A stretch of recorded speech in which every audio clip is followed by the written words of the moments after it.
Halo. Kenapa? Halo Bung Arif. Kenapa nadanya begitu? Udah lama gak ketemu nih. Jadi kalau udah lama gak ketemu ya dihafalin. Iya, Yang kemarin-kemarin gimana, jangan berubah aja. Iya. Assalamualaikum warahmatullahi wabarakatuh. Waalaikumsalam warahmatullahi wabarakatuh. Dengan Arif, para pemirsa. Dengan MC di sini. Jadi kenapa minggu lalu kita gak Biasalah. kesalahan teknis, Iya. kesalahan jadwal. Pendengar kita masih gitu-gitu aja. Oh jadi iya, agak- wah mereka itu loyalis loh.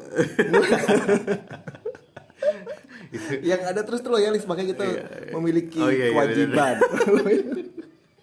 Mereka nungguin loh. Oh, iya. Jadi ya- nggak ada yang nanyain juga. Apa? Bini gue aja baru tahu. Kemarin nggak ada ya. Anak-anak gue udah, mungkin salah satunya anak gue aja udah berapa, keluarga lu udah. Itu cuma keluarga kita lah ya. Aduh.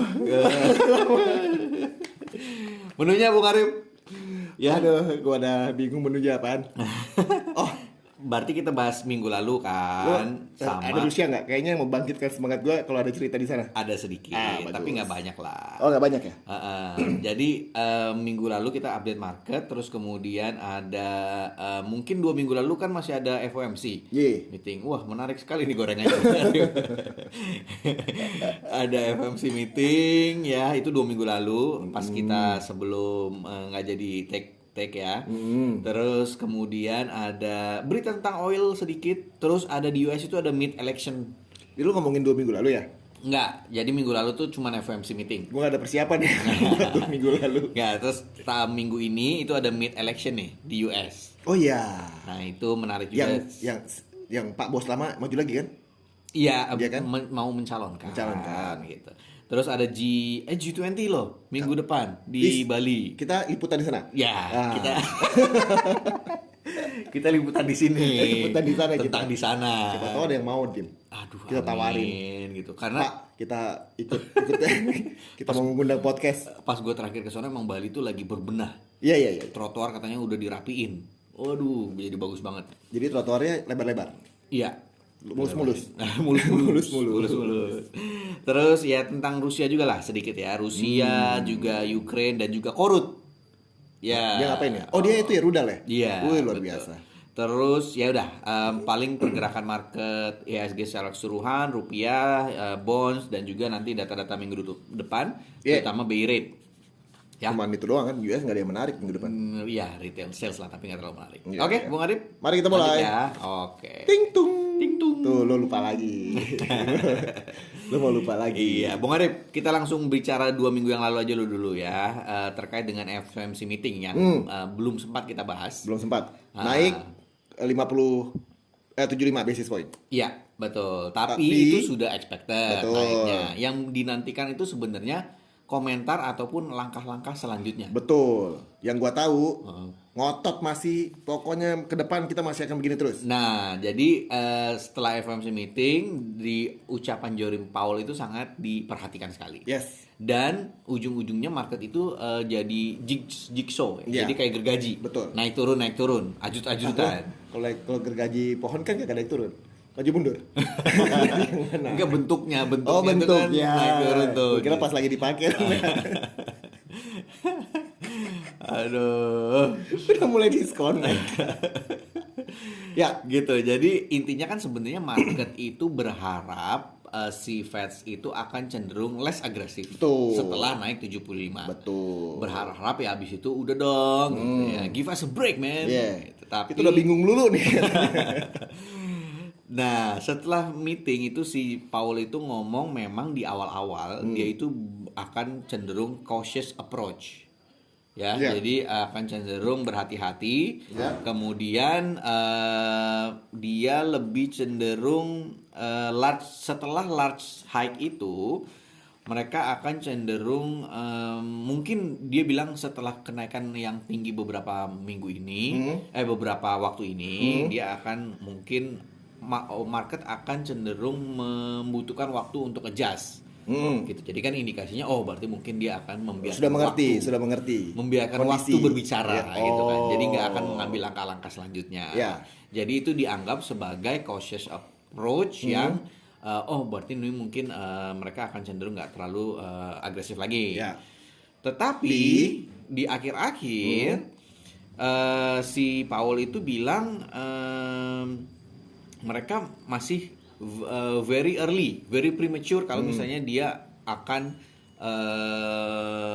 cenderung monetary loosening. Betul. Artinya Akan terlalu masih premature. pokoknya masih begini terus pokoknya. Iya, dia bilang ya. Karena dia berusaha itu untuk market agar tidak menangkap bahwa tidak salah kaprah menganggap bahwa yang dia omongin itu bahwa signing untuk loosening ini policy. Dia nggak mau terlalu terlalu kanan atau terlalu kiri intinya kayak gitu ya. Jadi dia cenderung Jigsaw dia, jigsaw juga. cenderung di tengah-tengah lah ya. Tapi Jadi kalau misalnya ya terusin dulu Dim. Jadi market membacanya masih nggak jelas gitu kan. Di satu sisi di awal ini very cautious, tapi di akhir dia bilang very premature kalau misalnya untuk kita bersantai-santai intinya kayak gitu. Ya. Jadi market yang tadinya udah naik turun lagi. Itu di market US. Betul. Pada saat si FMC meeting itu. Itu direspon oleh market kalau lihat dari Dow Jones. Ya. Dow Jones-nya naik di awal bulan. Oh, itu ngomongin awal bulan. Turun Dim. Tapi pada saat gini, jadi pada saat FOMC meeting itu, yaitu market cenderung tadi pada awal dengan cautious approach, marketnya naik tuh Dow Jones-nya. Tapi begitu dia bilang very premature, langsung turun lagi gitu. Jadi impact-nya sebenarnya di Indonesia nggak terlalu banyak, masih gitu-gitu aja. Karena ya itu pada saat mereka jigsaw kita masih pada tidur. Ya, gitu. nah itu yang gua WA karena kita masih ngomongin 2 minggu lalu kan. Ini yang pasca pengumuman The Fed kan. Ya. Itu langsung rupiah dihajar ke 15.600-an. Ya, Ya begitu kan? dengan mudahnya. Dengan mudahnya Menembus 15.600, bahkan rupiah itu sebenarnya di 4 November itu menuju level tertingginya 15.730. iya betul. Dan itu udah tertinggi dari tahun lalu ya? Iya, Ya kan? Iya. The highest sejak ini tahun lalu. betul. Tapi direspon sama apanya? Kalau kita lihat di obligasi, justru di minggu-minggu tersebut yang kita lihat itu obligasinya lumayan steady. Jadi setelah pengumuman itu bergeraknya ya memang kayaknya sudah diantisipasi banyak sebelumnya. Jadi pergerakan yieldnya juga nggak terlalu. Setelah pengumuman itu di sekitar di 7.4-an. Iya. 7.4 7.5. Ya, 7.5 sesuai dengan arah-arah forecast kita lah kurang lebih ya gitu. Betul. Nah itu 2 minggu lalu ya. Jadi pergerakannya kurang lebih masih agak cenderung flat. Tapi kita udah masuk minggu ini nih, minggu kemarin lah kurang lebih ya. Minggu kemarin di mana memang market itu menantikan beberapa data GDP juga US inflasi di akhir minggu. Mainly US inflation. Iya, betul. Yang ditunggu banget. Nah, secara oil pun harganya nggak banyak bergerak lah. Memang sempat agak naik, turun, naik lagi. 90 kan? Iya, masih sekarang sih masih di bawah 90. Gue sempat lihat di 93 94. Iya, sempat naik, turun lagi. Jadi mostly ini kebanyakan intervensi US dengan melepas cadangan minyak seperti yang gue bilang 2 minggu yang lalu. Dan itu masih dilakukan karena memang dari sisi Arab Saudi itu nggak mensupport harga minyak ya dengan mereka cut production. Dan ujung-ujungnya US ini battle sendiri Itu karena kan yang presidennya marah-marah itu kan ya, waktu itu kan. karena mereka ada kepentingan terkait dengan US midterm election. Karena US ini kan minggu kemarin itu ada midterm election lah, kayak semacam pemilihan untuk Senat dan House-nya mereka. Ya DPR lah, DPR-nya lah. Berarti ini buat penguasa partai dong. Betul. Memang tidak mempengaruhi Joe Biden secara khusus, tapi akan mempengaruhi kekuatan mereka di Senat, di parlemen. Dan di pemilihan berarti nanti pas presiden beneran. Iya, karena di sini udah ancang-ancang yang tadi Bung Ari bilang, Mr. Trump udah ngomong bahwa dia mau maju dia. Mau maju. Dan temannya sekarang sama Elon Musk lagi. Iya. Dedikasi Twitternya tuh. Iya, Elon kan? Musk, iya. Tapi yang menarik adalah di Partai Republik sendiri, partainya si Trump, itu udah ada saingannya, Trump. itu dia mencalonkan menjadi gubernur Florida kalau nggak salah. Dan si Trump itu udah ngomong negatif tentang si pesaingnya dari Partai Republiknya sendiri. Kan dia kan maunya sendiri Mana bisa dia positif sama saingannya dia. Betul. Bukan saingannya aja dia kayak begitu. Iya, dan dia udah menjelek-jelekan si saingannya itu. Padahal sama satu partai loh. Ini yang menarik nih di US ya. Politik di US itu menarik nih. Satu partai aja saling serang, men. Emang di sini kagak. Di sini juga lagi. Di sini juga ya. Iya, kalau Oh iya. memperebutkan satu posisi pastilah. Oh iya, kayak ini ya, Tuan Putri dan yang gubernur itu ya. Ngeri. Kan juga perang pendukung. Perang pendukung itu. Iya. Tapi kan mereka nggak directly frontal saling nggak boleh menyerang. direct. Di sini kan nggak boleh. Iya. Budayanya juga beda. Kalau di sono, si Trump udah nyerang udah gitu. Iya lah, kalau enggak ntar dia kalah duluan kan. jadi dari US midterm election ini memang masih kurang lebih akan menjadi patokan arah di 2000 berapa ya mereka pemilihannya ya? 2024 ya kalau nggak salah. Kita 2024. Kita 2024 ya. Mereka berapa dong? Nggak tahu lah. Pokoknya belum baca lagi. The next election itu akan mempengaruhi dan juga akan mempengaruhi kebijakan ekonomi Amerika di dalam waktu dekat.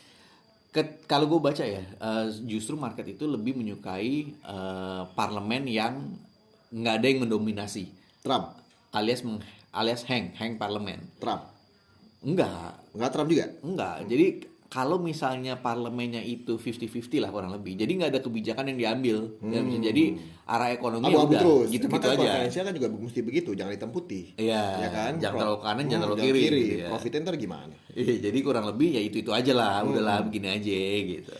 Dan akhirnya di minggu lalu dirilis GDP kan nih? Oh belum GDP Indonesia iya betul ya di kan? awal minggu itu memang ada GDP Indonesia di mana itu memang agak sedikit turun dibandingkan perkiraan, tapi overall naik dari periode lalu. 5,72 5,72 untuk periode kuartal ketiga.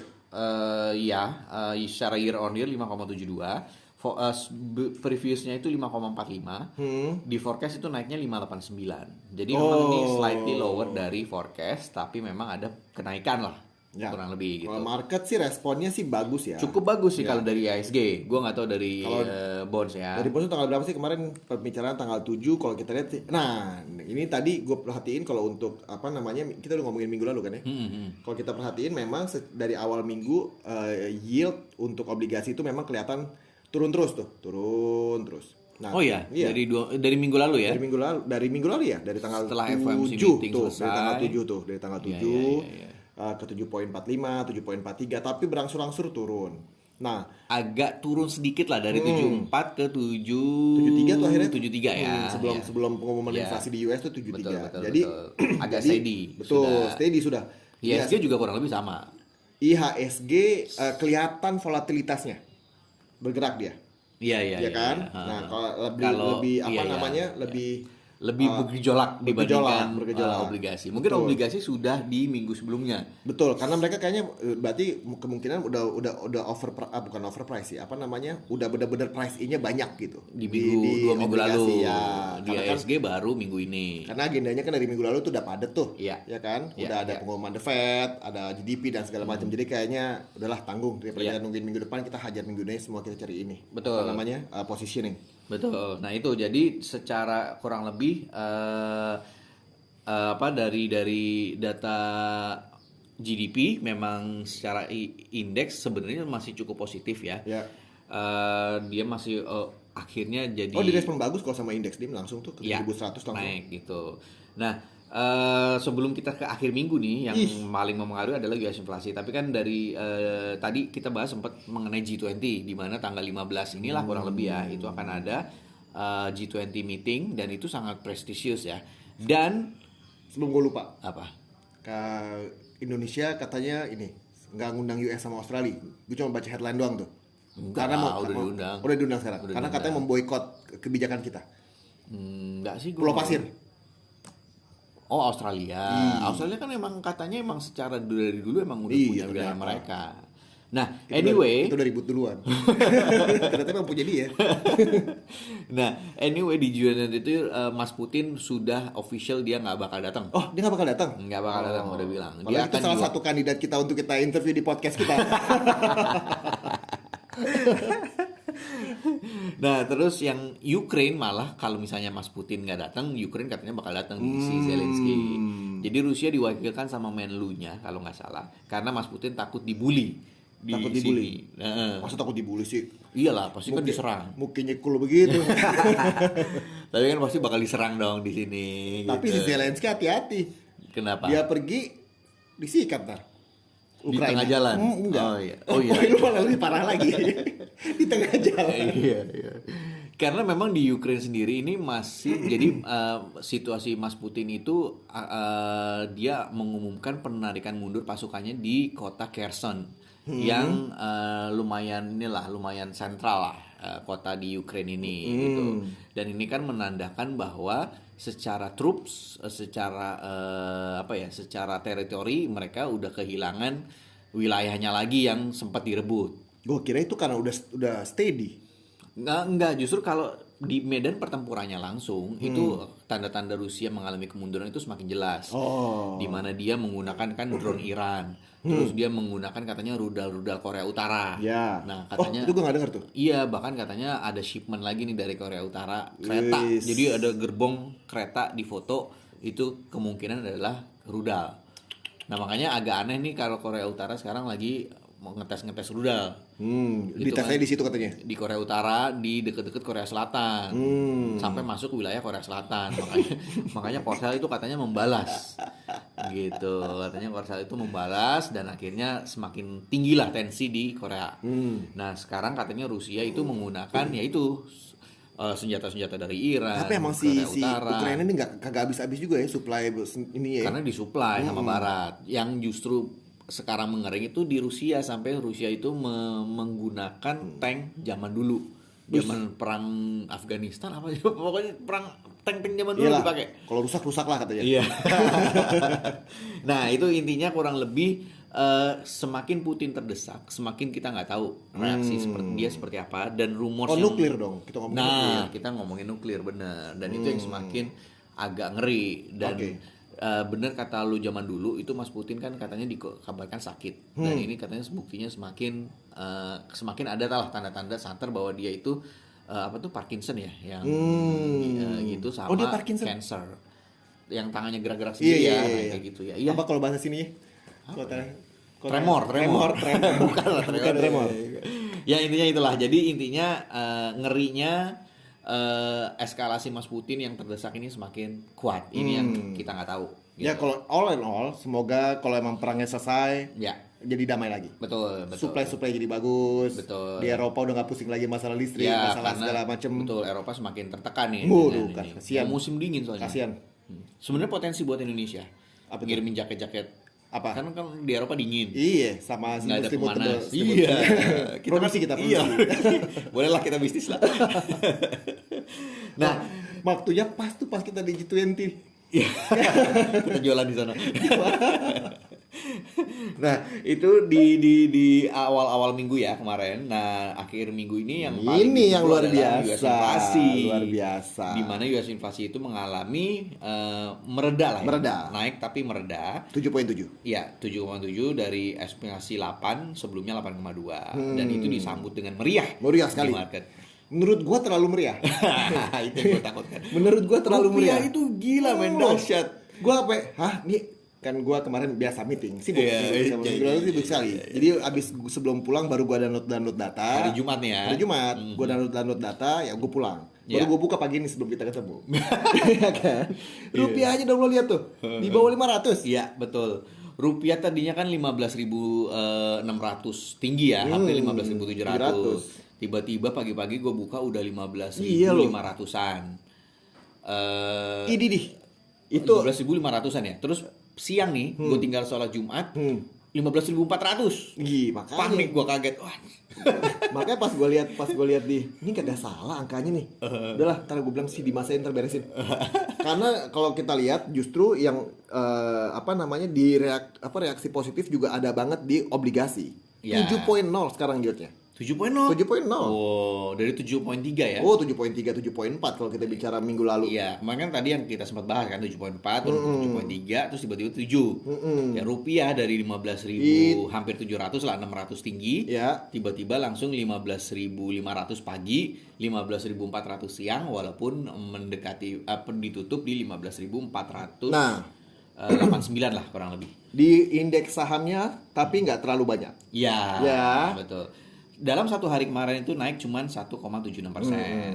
Jadi IHSG masih berada di level di bawah 7.100 alias 7089. Oke. Secara mingguan mereka itu cuma naik 0,47 karena di tengah-tengah itu mengalami penurunan seperti yang Bung Arif Jadi bilang. berbahagialah para pemain-pemain obligasi. Ya, pemain-pemain obligasi yang mungkin 2 minggu lalu, sebulan lalu pada beli-beli gitu ya. Berarti ini sejalan asing ya kalau kita lihat ya, karena rupiah menguat, dari sisi obligasi menguat.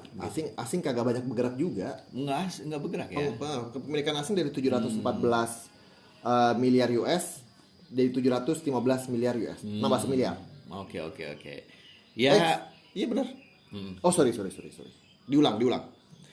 714 triliun kepemilikan asing atas obligasi pemerintah di awal bulan, jadi 715, naik 1 triliun. Ya nggak banyak lah. Nggak banyak. Itu hitungan asing ya. Ya anyway, marketnya mengutip dari US inflasi ini memang cukup tinggi antusiasmenya ya. Pertanyaannya apakah ini overshoot apa enggak? Nah, apakah akan berkelanjutan di minggu depan? Nah, ini menjadi pertanyaan. Kita langsung ke minggu depan aja. Enggak, ini gue nanya. Iya nggak apa-apa, langsung minggu depan aja kan. Langsung minggu depan aja. Udah kita lihat ya. Jadi kalau misalnya kita lihat minggu depan itu memang gua rasa market akan, kalau IHSG itu masih di bawah di bawah 7.100. Oke. Kemungkinan pasti akan ngetes 7.100 dulu. Tapi juga pasti nggak akan banyak-banyak ya. Iya. Tergantung nanti minggu depan itu ada data BI rate. Nah, BI rate seperti apa? Kalau misalnya dia, ini memang agak unik sih. Kalau misalnya kita lihat inflasi Indonesia itu sebenarnya kan udah agak mereda. Jadi harusnya BI itu nggak akan menaikkan suku bunga. Kalau dilihat dari situ doang. Ya. Kalau misalnya dilihat dari rupiah juga sudah cenderung menguat gitu kan. Tetapi kalau secara interest rate, memang interest rate difference antara US dengan Masih tinggi. rupiah itu sebenarnya udah jauh mengecil dibandingkan beberapa bulan yang lalu. Oke. Jadi gue nggak tahu nih visi misinya BI seperti apa. Apakah dia mau melebarkan lagi nih supaya kita lebih menarik atau tetap stay gitu. Kalau lihat di market, sepertinya market sudah memperkirakan kenaikan 50 basis point ya, Bung Arif ya? Betul sekali. Itu akan terjadi di mana tuh, Dim? Di hari Kamis. Hari Kamis kalau nggak salah ya. Nah, jadi kalau market sih ngeliatnya sih akan ada kenaikan 50 basis point. Nah, kalau misalnya naik seperti itu, gua rasa berat untuk company ya. Karena kan otomatis beban perusahaan, terutama bagi yang mempunyai hutang, itu akan menjadi lebih besar lah. Betul. Gitu. Tapi on the other side, untuk market ya, untuk market mungkin lebih kondusif. Untuk market lebih kondusif. Karena kan kalau kita lihat sekarang kan, apalagi setelah adanya rally di obligasi, kan sekarang obligasi kan tinggal 7.06. Ya. Ya kan, itu udah turun dari 7.4, hampir 7.5 malahan. Nah, jadi kalau misalnya ada kenaikan di BI rate, nah bumpernya masih gede untuk di obligasi, rupiah juga masih makin bagus. Satu lagi, indeks juga mungkin akan juga tersokong. Ya, mungkin yang akan paling banyak bergerak itu adalah dari obligasi. Tapi which is makanya udah gua rasa udah banyak bergerak di situ ya. Gitu Iya. kan.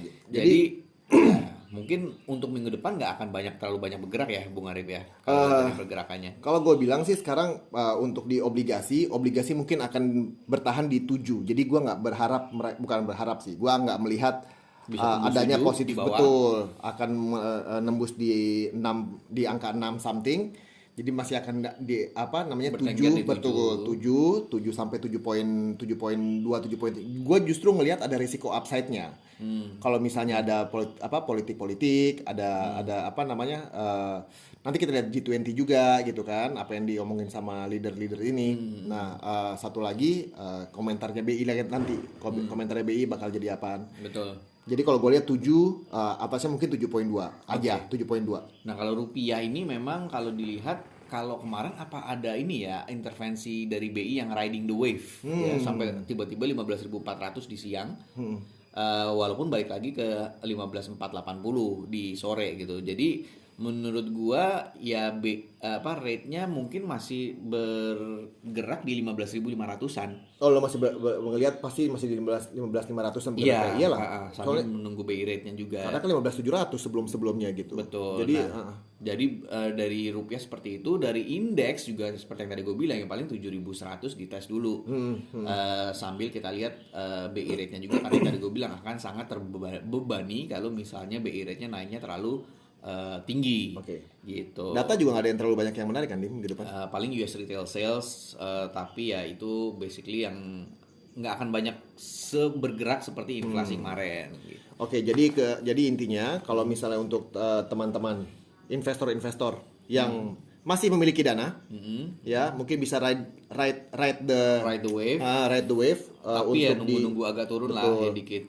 Karena emang lagi peak-peaknya juga sih sekarang. Iya, Nah, lihat any level yang tadi kayak kalau misalnya kita udah ngelihat obligasi misalnya ada di angka 7.15, 7.2, nah itu udah boleh tuh untuk masuk. Iya, Habis itu kalau untuk saham di berapa tadi bilang? 7.000, ini kan 7.100 hampir ya. Ini lagi ngetes, tapi gue rasa any amount yang mendekati 7.000 itu menarik. Oke. Blibli udah IPO, cuman harganya gue masih belum masuk kayak. Oh, kan lo doyan gitu-gituan.